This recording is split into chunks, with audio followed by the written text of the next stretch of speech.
Here in the Manchester Performing Arts Centre, I'm the curator of the Alcoa Manchester Art Gallery, and it's a fantastic venue. You know, the location is second to none in the world. And we had this conversation earlier, I feel, but you know, really anywhere else in the world there'd only be standing room only here. You know, with a world-class venue in such a situation as this, it wouldn't happen anywhere else in the world. Very interested in the project. I mean, I've worked with Dave before, and you know, he's got such a passion when he works with anything that I knew that this would bring good results. Yeah, the original sort of Bluebird speed record was done in Dumbleyung, and as we both know, people move around a little bit, and we're lucky enough here to have some of those people who were there while the event was happening to move to this area and become part of our community. So it makes it, links us to it.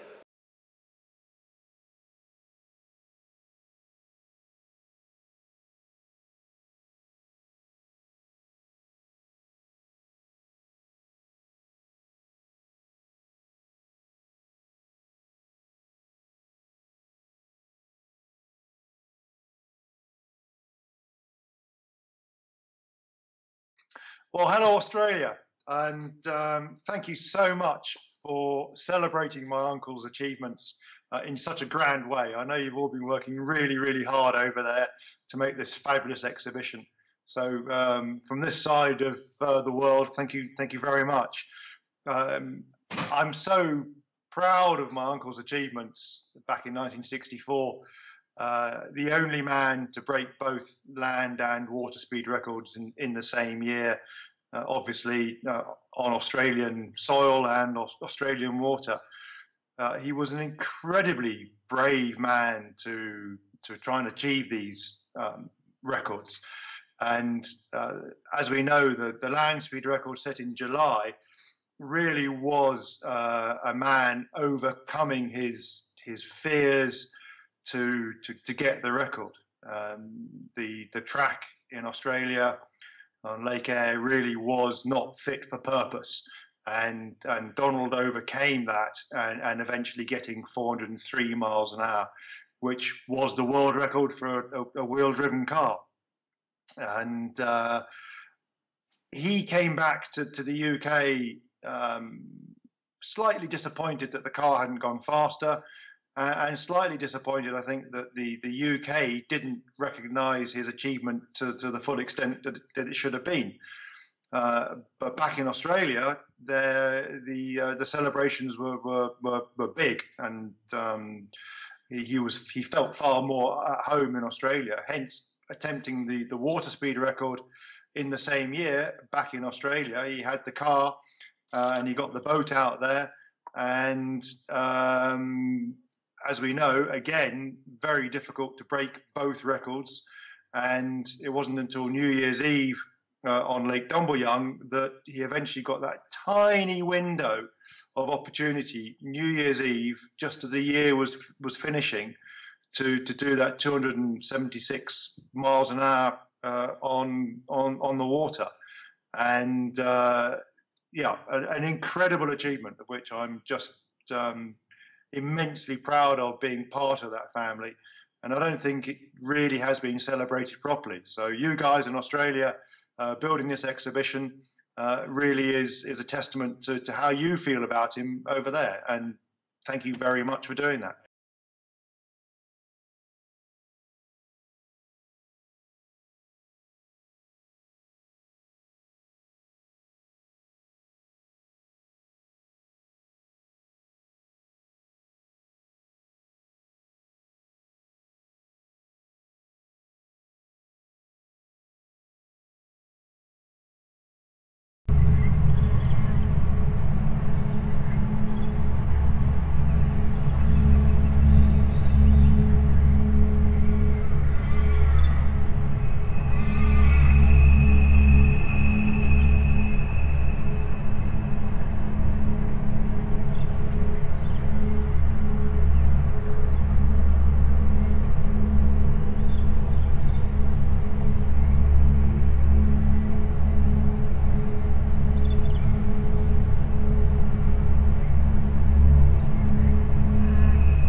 Australian town of Barbara dispels any sort of legend, plan, and now what?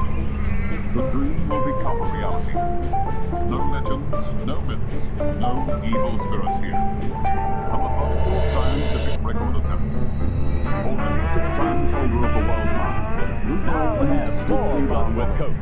Enter the Things Go Better contest, and you could win one of 6 fabulous Pan Am holiday flights. Gently opens the box. So easy to enter, so many prizes you can win. Send in as many entries as you like. First prize is...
You're listening to Morning Magazine on RTRFM 92.1.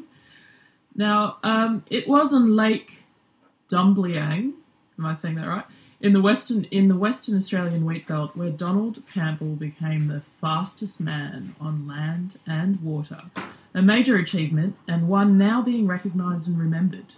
The Desert Snowball Project is a digital storytelling project that celebrates the 50th anniversary of the event, and the 2 creators of the project, David Carson and Paul Horton, are calling to the public for contributions, hoping to crowdsource memorabilia and memories from 1964 and that great time. And these 2 men are with me this morning. Welcome. Good morning. Good morning. Good morning. So tell us a little bit about the man behind the project, the story that's inspiring this project, first and foremost. He was a real character from perhaps our childhood, a long time ago, and he was famous particularly in England, but also America and around the world, as following his father's footsteps in breaking records on the water and the land, as you just said. And to actually come to Western Australia was quite something. He and his wife were almost like movie stars coming here, very glamorous, even in the wheatbelt, but also up in Perth. Oh, I can imagine. Yeah, very interesting guy. How was he breaking these was he using a motor vehicle and it was a jet-powered hydroplane, so basically a jet engine with those floaty, correct, like they use in the Bond films. Well, it sort of sat on the water, so it was only making contact at 3 small points. So it was really flying, but because it was making contact with the water, it was a boat and not a plane.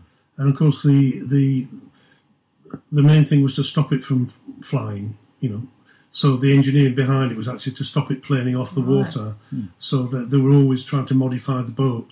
So at the time, it was the most futuristic boat in the world. Yeah, basically a hovercraft almost, really. It was actually, a lot of hovercraft development came out of the development of the hydroplane. But it's certainly when it went round the wheat belt, it must have been an extraordinary sight. I'm just imagining this man with those kind of, the leather kind of air the air helmet with the little goggles, the round goggles, and his wife with kind of like a scarf around her head. And... But interestingly, when he was trying to get the land speed and the water speed record within the same year, he went to Lake Bonny in South Australia to try and get the water speed record, and the conditions weren't right. And he was running out of time and ended up making his bid on Lake Dumbliang on New Year's Eve. at 4 o'clock in the afternoon. And everything was so rushed to try and get it so he could get the record in that year that in fact he didn't have his helmet and his goggles. He was wearing a pair of Speedos and a shirt, and I don't think he even had any shoes on. It was a very informal look. I think the following day they did mop things up for the cameras with all the proper safety gear on. But we've got some fantastic photographs taken by Ian McCormack, who's now owns the Dumble Tavern, and his father, Charlie McCormack, was the policeman looking after everything in Dumble. And he's got a fantastic set of pictures taken with his mother's box brownie, just moments after the record. And in many ways, they're the kind of things that we're trying to look for, unusual, left of centre images, things that are not in the public domain already. Those kind of moments that didn't quite make it to the press. Exactly. So do you think, with this call out, are you hoping that there might be people that might have lived up in the area at the time that were there with their cameras? Yeah, for sure. We've just had the last 3 days down at Pica, and we've had farmers coming and seeing us, people who haven't met each other for 50 years. Really? Yeah, all sorts of stuff. Well, we had a couple who'd been at school together 50 years ago, and they just met up for the first time since. Fabulous. And even remembered that they never quite finished that tennis match. I thought you were going to say that romance. No, really? And interestingly, we've got a map on the wall that tries to show where everything happened and where a lot of the photographs were taken. And it turned out that they owned the 2 farms adjacent to the launching spot. So they were able to look at the map and clearly describe, because part of this happened in Waging, not just in Dumble. So the lake sort of cut in half in 2 different shires. So they were able to point out exactly where they were and what they remembered. And that was quite a magical moment. That sounds magical indeed. So what inspired you to do this project? Because, I mean, this is a bit of a left of field kind of thing to do, really. Well, I'll just give you my... Well, I first went down to Dumble. I had an exhibition in Katanning and made a little side trip to the lake.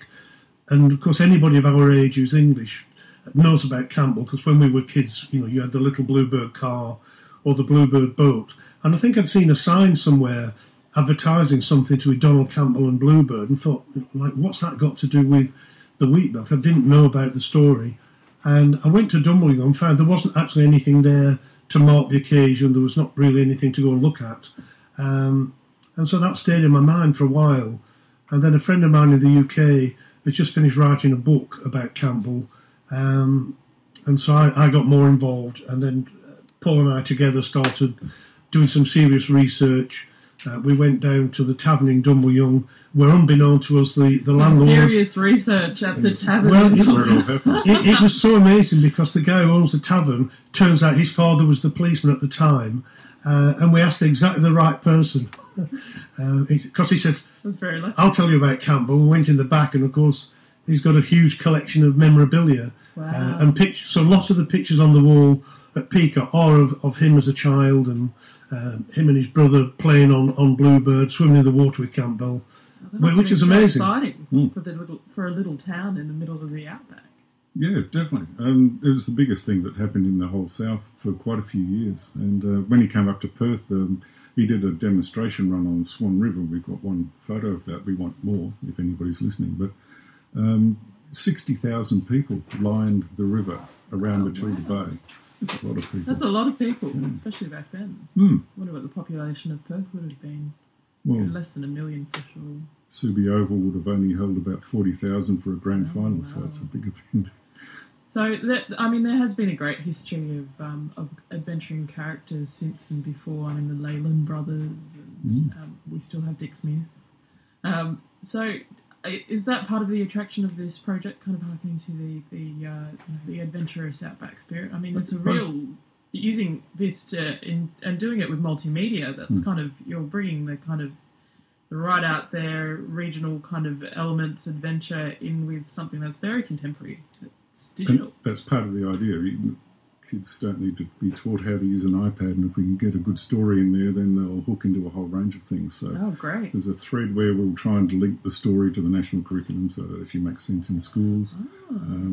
But you're right, the current holder of the world water speed record is an Australian, and we've got pictures of him bringing his boat down to Dumble and on a tour. So there's interesting connections, and I think one of the things that you've hinted at as well is that Australian informality. So Campbell was a very English person, you know, cravats and all that stuff. And here he did it in his Speedos. Well, and, you know, and maybe that set the scene for our PM doing press interviews in his Speedos. And I can't say I'm going to thank him for that because it's not something I enjoy seeing. Anyway, I digress. We've also got Roscoe McGlashan, of course, in Perth, who is intending to try and do 1,000 miles an hour in a car. Amazing. You know, so, you know, we think, even though people aren't quite as interested in world records as they were, there is still an interest in the fastest. And so, I mean, Roscoe has quite a presence in Perth. Mm-hmm. There is an American, I think, who's also trying to do the same. You know, he's trying to do 1,000 miles an hour. Yep. So the daring do and the boys on story isn't completely dead. Yeah. We need another human cannonball, that's what we need. I'm not volunteering. Neither am I. So, okay, tell us about your residency. You have a residency at PICA, which this is part of. Yeah, it's a key part of what we're trying to do. You hinted at it before. There's a view of the story which is in the papers, and we've been to the Batty Library and got all of that stuff. And then you start to realise as you talk to more and more people, well, that was all done in a bit of a rush and there's the odd mistake. So we're building this story up from the bottom up. We've got about 300 photos from people's shoeboxes, and we've had lots and lots of people coming in. We're starting to interview people now on so we can play them back and integrate that into the story. So we're getting a different, more detailed story about both the events and the some of the underlying philosophical issues. I mean, why would a man try to beat his own record? What happens when these guys get up to that level of proficiency and speed? So you're talking about fighter pilots and Formula One drivers, and there's something about that as well. Crack military even. Yeah, absolutely. I mean, they're risking their lives, and it's the adrenaline rush. I think and so. there's this kind of zone that you go into where you have to almost become melded with the machine to be able to operate. And I think part of the thing that drove Campbell, you know, is that you probably couldn't get that experience anywhere else. So there's the pressure of becoming the fastest in the world, but there's also the danger and you know, the adrenaline rush that must come with it. So, you know, there are still people, you know, risk their lives, and they're really risking it. Plus, with Campbell, there was another story that emerges about his relationship with his father, because his father was also one of the fastest men on earth. Wow. One of the early racing car drivers in the 1920s and 30s. He was Sir Malcolm Campbell. He also got some of his records here in Australia. His father was quite a cold man. He was knighted for his services to, I think he was one of the founders of the Royal Air Force, but he was always very cold towards Donald, and so there was like a sort of, Campbell was always trying to prove himself to his father, and when your father's the fastest man in the world, you've got to beat him. What do you have to do? And he did beat him, but unfortunately his father was dead by then. And I think he continued trying to better his father. So yeah, it is one of those threads that's come through. Even from seeing photographs of them together, there's a strange aloofness. And his father never left his boats or his cars to his son. Oh, he didn't want it. strange. Yeah, he didn't want him to carry on his footsteps. So whether that's because he didn't want to die, of course Campbell did die trying to beat his own world record in Coniston in the Lake District 2 years later in 1967. So yeah, we don't know whether it's because he was trying to look after him or he didn't want him competing with him. So it's like, hopefully in our research some of these threads might come through. It's a real investigative storytelling little thing you're doing. Are you hoping to maybe put this in the mainstream media, like maybe a bit of It's an interesting ABC question because there are so many facets to it. And so, you know, being in a place like PICA, people ask us, where's the art? Well, really this residency has enabled us to sort of separate the facts, the photos, that sort of thing, and dig deeper. So I think the art will spring from you know, the philosophy around speed, the relationship with your father, things like that. So many facets. Exactly. Yeah. So if people want to come along and have a look at what you're doing, or more importantly, bring you photos and other media, or you know, witness testimonies or whatever it is that they can bring to the story, is it best that they join you on your open studio night?